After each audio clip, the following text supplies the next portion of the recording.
I'm with Dave Proctor. He's a producer on a game called Runbow. Dave, tell me, what does Runbow mean? Because that's not actually a word.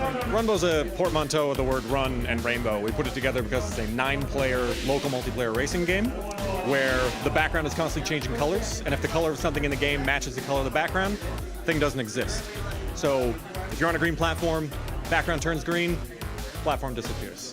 Very colorful, very bright, very frantic, fun game for you and 8 of your closest friends. So where did the idea for this come from? What inspired you guys? We built Runbow at the Toronto Global Game Jam in 2014. We wanted to make a game that made you feel panicked and hurried, like the kind of competitive, crazy screaming that we hear over here. We had an idea for this color mechanic that we'd never seen before. We wanted to see how far we could push it and how much we can actually make a multiplayer experience be as crazy and as frantic and as inclusive as possible. Now you guys are working with Nintendo on this specifically. What is it like to build a game for this platform? The 7-year-old Dave is like freaking out on the inside because I'm developing for a Nintendo platform. The business side of me is actually really happy for the amount of support that we've had. They are working with us hand in hand in making sure this gets to the right audience. We have a lot of fun doing this. They have fun playing it. It's a really supportive company. Nintendo told us to watch the language around Runbow. Why do people want to swear when they're playing this game?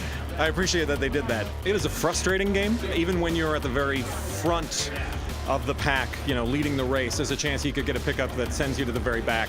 You have to try to find yourself in the group of 9 players because it's a very large audience game. We have a power-up that makes one person look like everybody else, so suddenly you lose yourself. We have power-ups that turn all the colors black and white. When you think you're in the most control, it's where our cleverly crafted randomization takes that away from you. So if your 7-year-old self could be here and see this game in action, what would he say? Go ahead and regress for just a second. Let's take it way back.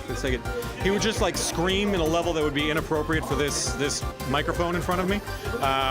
He'd probably also go over and play Mario and Donkey Kong, to be honest with you, but I think he'd have a good time.